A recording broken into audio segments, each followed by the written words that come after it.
就是在看电视，然后看电视看一看，发现这个片段太好笑了，好笑到我很想要找我爸一起来看这样。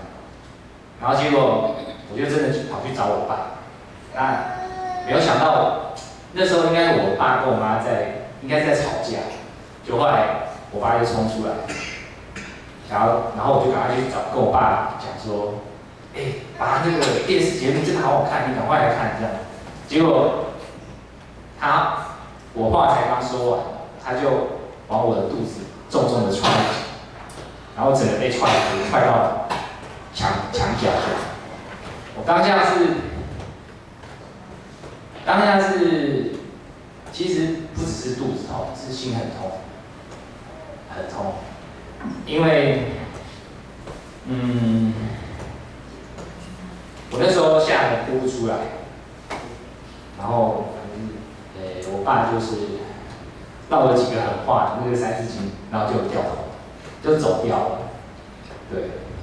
然后我印象很深刻，因为从那件事情开始，就是我变得不是很信任我爸，就觉得说好像跟他没有那么亲密，因为小时候他还会陪我玩，但是从那一次开始，我觉得我好像热脸贴冷屁股。现在讲就是说，我想要分享给他好的东西，可是被他拒绝，而且是狠狠的拒绝。这样，然后从那件事情之后，我本来是一个很爱哭的人，然后从那件事情之后，我就变得几乎不太哭了，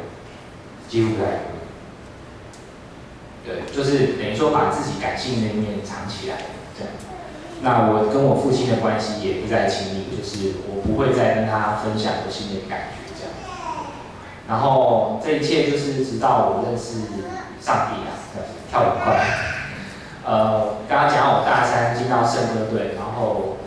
透过诗歌，我感受到原来这个世界上还有一个天父上帝是爱我。然后也从那时候开始，才慢慢的又会懂得流泪，就是眼泪的宝贵这样，然后也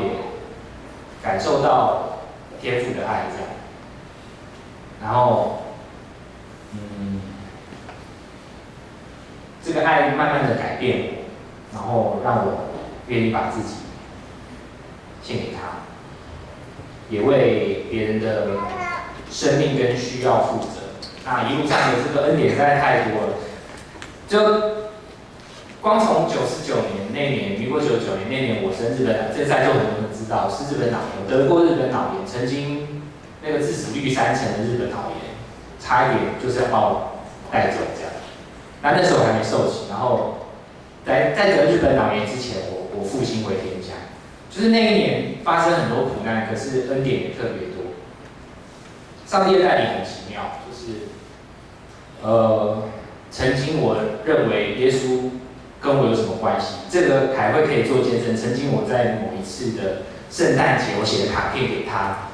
我里面居然有一句话我非常印象深刻，我写说：虽然我不知道耶稣的诞生与我何干，但是还是祝你圣诞节快乐。那时候真的是完全不认识上帝，对。然后一直到现在，这个见证真的很多，那我只讲3个，就是说，从我99年受洗之后，慢慢教会很多服事就来，我记得我隔年就当那个社青的会长，啊，连续当2年这样。那在社青当会长的服事过程当中，其实我有一次我印象非常深刻，我们有一次去那个石碇千岛湖，然后我跟凯会先去场勘，我们2个人，然后我去场勘之后，想到走到一半，想到中午肚子饿了，就去吃饭，啊就同桌吃，对面有2个中年妇女，然后我们就一起吃，中年夫妇啦，然后我们就吃，就开始聊天，结果发现那对夫妇居然其中一个那个男生是我警大的学长，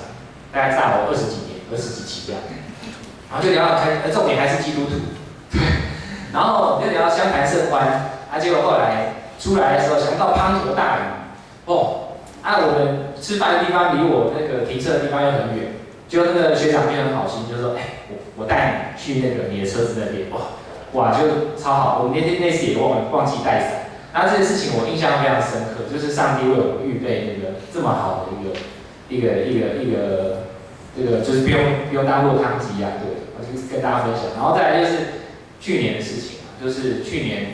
凯会早上讲，就是好像担心音讯全无啦，那是因为就是我之前在外勤台上工作，真的是音讯全无，而且我2年内去了，大家知道太平岛嘛，就是距离大概台湾1600公里的一个我国最南国境之南。我2年去了6次，然后1次14天，真的是音讯全无，因为电话也不通，网络也不通，对，所以是辛苦他了。然后去年也是一个很不可思议的机会，让我有机会调回岸上。那让我联想到就是耶稣他在救一个在池子旁边的一个38年的摊子，对，那耶稣问他说：“你想要什么？”然后那个摊子就跟他回答说：“我想要钱，我想要能走。”然后耶稣就告诉他：“拿着你的摊子起来走吧。”对，那我为什么讲这一段？就是我回想到去年，因为音讯全无，然后我的妻子跟我的孩子都没有办法参与在他们的生活当中，所以其实去年我的孩子一直为我的工作祷告，我妻子啊还有我的孩子一直为我工作祷告，然后就是有一个机会，然后可是这个机会是那位长官他不是问我这个层级的缺，就是一个机会可以调案的机会，那我是很主动的去问他说，有没有这个缺？想不到真的他居然为了我而准备了一个我的缺，这样不是降调这样，所以真的，然后很顺利。去年大概就是我在7月的时候就大概5、6月开始，然后7月就成功调这样，所以真的是一个恩典。然后最后我要讲就是说，回到初衷啊，待会会提到，就是说我现在常常在我现在的工作单位负责教育训练当老师，然后这一路我回头看，真的是上帝的带领，就是一步一步的装备我。他的计划是，我可能当下不知道，可是我现在回头来看，他一步一步的让我到现在这个位置，到现在的位分这样子，成为一个老师。那我现在回头讲，其实我跟我父亲之间一直有一个很赌气的心结，就是我不愿意承认，在他面前承认，当初，我那时候高中毕业的时候考上师大生物系，然后我跟心如一样，也是被父亲逼迫，因为也是家庭经济状况的关系，他希望我去念警大，那因为不用学费，然后每个月又可以有零用钱，就是帮家里省了很多，大概4年可以省个100-200万，对，很多。那只是我的心智是希望可以当老师，我想可以像我在就求学过程当中，很多老师影响我，我希望以后我也可以成为一个老师，去影响别人的生命。所以跟我父亲之间一直有这个心结，就是他赌气要我去，他要我去念警大，可是当然虽然最后我还是去念了警大，那又是另外一段，有机会再说。但是就是他很爱面子的人，所以他很喜欢在别人面前说当初就是我让我儿子去念警大，所以他现在就这么好这样。每次我听到他这样讲，我就会觉得很不以为然，不开心。因为事实上，我背后原因是为了这个家，我知道家里没有再多余的钱可以让我去念一般的大学，所以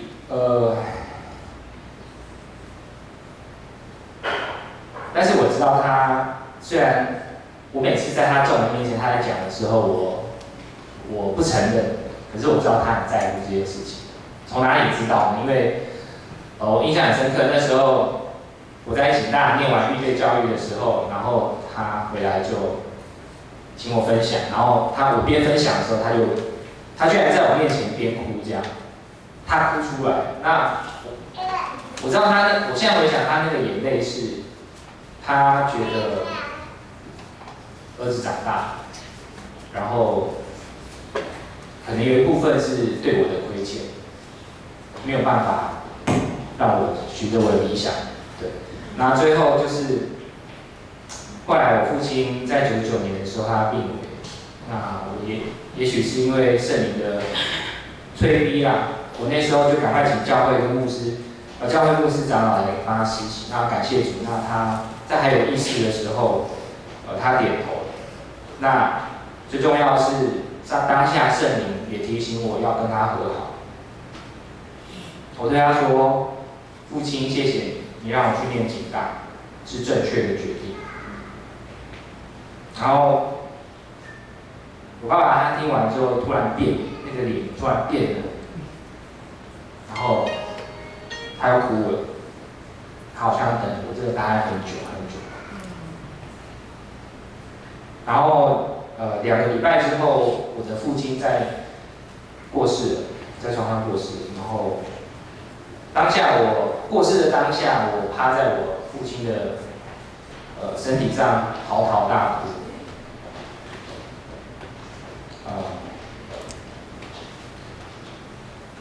我知道在他离世的那2个礼拜，他充分感受到我们对他的爱，因为那段时间是我们家从小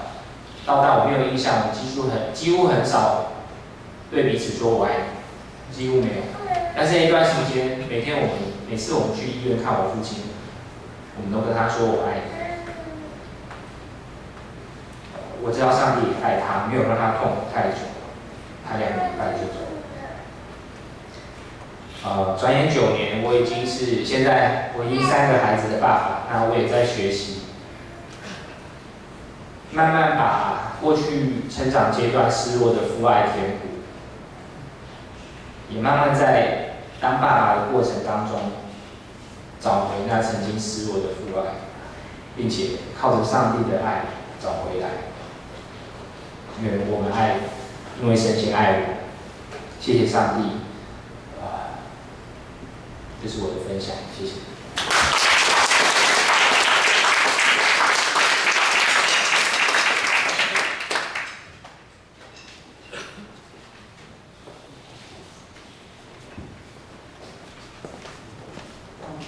看大家鼻头都红红，然后下一首歌，这个呢，就是这首歌是我人生第1首自己的创作曲，那时候差不多国高中生而已吧。然后你大家看歌词就会知道很青春。然后那时候其实有时候我会觉得说，那个时候写的时候，其实以前我的个性也是比较，大家看我是很乐观啊，但是以前我想法还是很负面，就是想说，有时候会觉得自己很丑啊，没有人爱我啊什么之类的。然后可是我觉得，虽然这个跟我的信仰有点不太一样，因为我从小就是基督徒，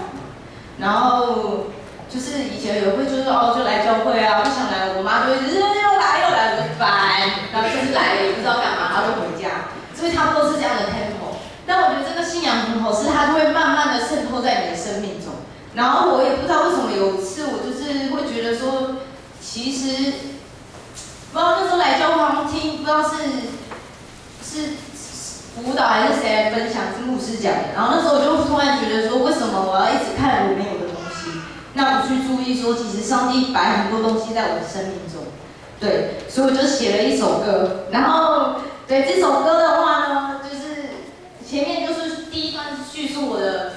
个人那时候的心情，就是还蛮幼稚的，就你会觉得自己好丑，生活好糟，就是读书烦。然后第2段你会觉得说，其实自己想一想，其实拥有了很多。然后因为我会觉得这信仰是真的很好，因为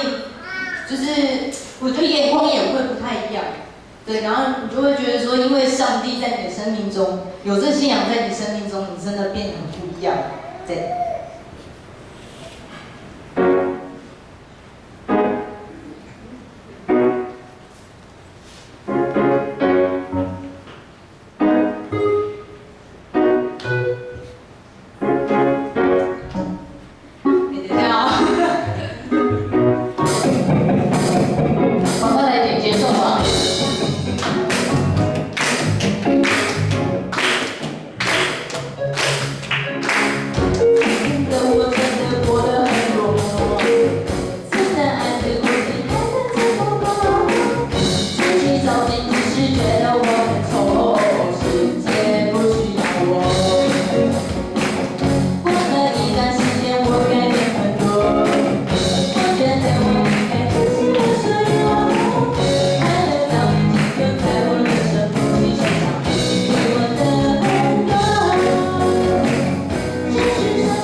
接下来，请我们一起站立，我们来唱祝福的诗歌《在主身旁》。